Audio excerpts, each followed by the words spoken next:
Hello po sa inyong lahat mga ka-crypto. Ako po si Pinoy Crypto Trader at sa video na ito ay atin pong pag-uusapan ang tungkol sa balitang ito kung saan ang Shiba Inu lead developer na si Ginoong Satoshi Kusama yan, teases secret AI initiatives.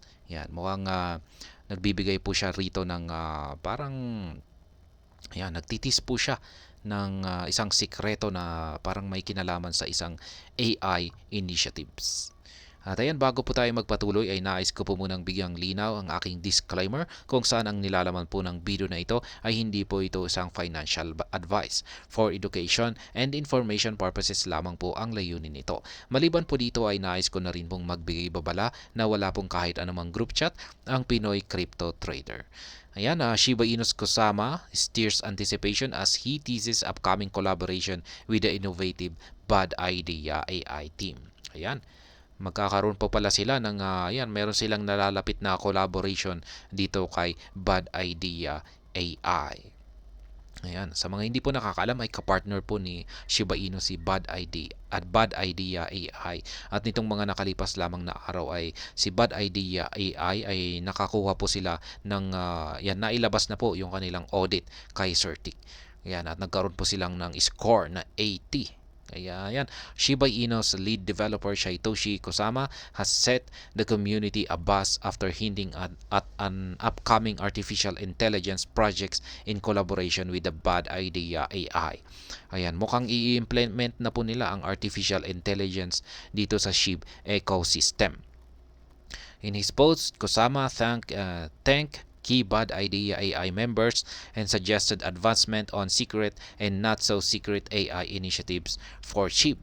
Ayan, the exact nature of these projects remains veiled, leading to speculation and curiosity within the SHIB community. Ayan, hanggang dyan lamang po yung sinabi ni Ginoong Satoshi Kusama. Ayan, magkakaroon po sila ng pagtutulungan sa mga developers ng Bad Idea AI.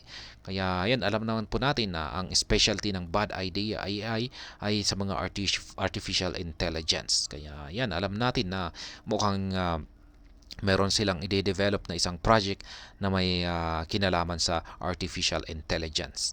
An ambitious vision, dubbed as a decentralized experiment, Bad Idea AI merges blockchain, AI, and DAO or decentralized autonomous organization to create a platform that has piqued interest and raised eyebrows.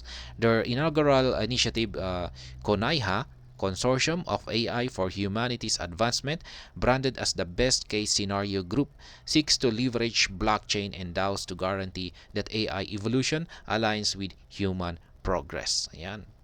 Ito po yung talagang parang uh, yung parang layunin or parang objective or pinaka-goal ng Bad Idea AI ang mag-develop ng AI, yan, AI evolution na ito naman ay talagang nakasang-ayon or para sa ikabubuti ng human civilization or mga tao, para sa ikabubuti nating mga tao. Yan, the project's native BAD token has already been listed on some major cryptocurrency exchanges, including Poloniex. However, its journey has been pretty volatile. As reported by You Today, the BAD token witnessed a significant plunge of 35% within hours back in August. Ayan. Nalista na po ang BAD token. Ayan, sa iba't ibang mga major crypto exchanges. Kasama na po rito si Poloniex. Yan, yun nga lang at medyo napaka-volatile ng kanyang yung kanyang presyo. Ayan. Yan, within hours may nangyari po kasi tulad na lamang ng nangyari nitong August, buwan ng August, kung saan sa loob lamang ng ilang oras ay biglang umakyat po ito ng 35%. I haven't gone anywhere. Kusama recently broke his silence on Telegram in several messages. The lead developer emphasizes his ongoing commitment to the Shiba Inu project, asserting, "I haven't gone anywhere."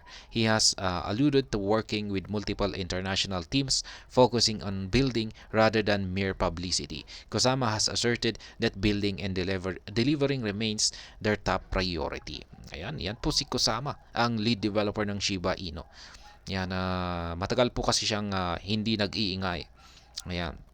Kasi sa kadalasan ay madalas po siyang nagpo-post sa kanyang Telegram at saka sa kanyang X account. Ayan, talagang nagkakagulo pinagkakaguluhan talaga yung kanyang post at maraming natutuwa na yan sapagkat siya ay makapag-post ay talagang medyo charismatic yung kanyang dating. Kaya ayan, pero bigla na lamang siyang nanahimik. At maraming nagtataka kung bakit siya ay biglang nawala. Kaya sinabi niya rito I haven't gone anywhere.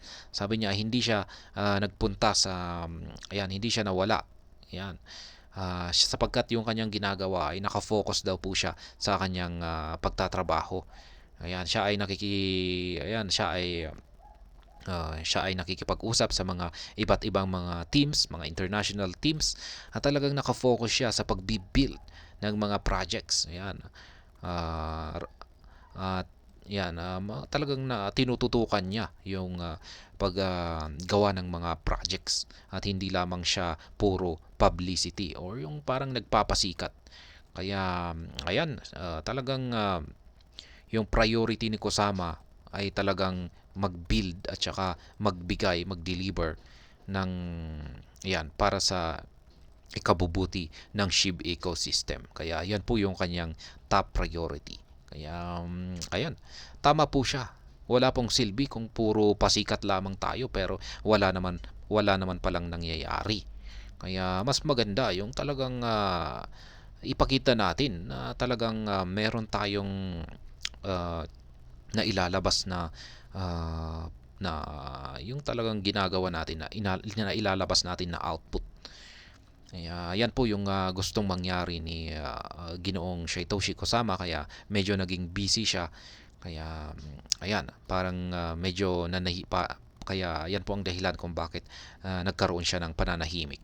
At ayan, hanggang dito na lamang po tayo sa video na ito. Sana po ay inyong nagustuhan ang aking paliwanag dito. Kung inyo po itong nagustuhan ay pakiclick lamang po ang like button nito. Para naman po sa mga bago lamang dito, kayo po ay aking inaanyayahan para mag-subscribe. Pakiclick na rin po ang bell icon nito dahil ito po ang siyang magsisilbing notification nito sa mga bago kong videos na akin pong ina-upload sa aking YouTube channel na ito. Marami pong salamat sa panonood. Ingat po tayo lagi at God bless po sa ating lahat.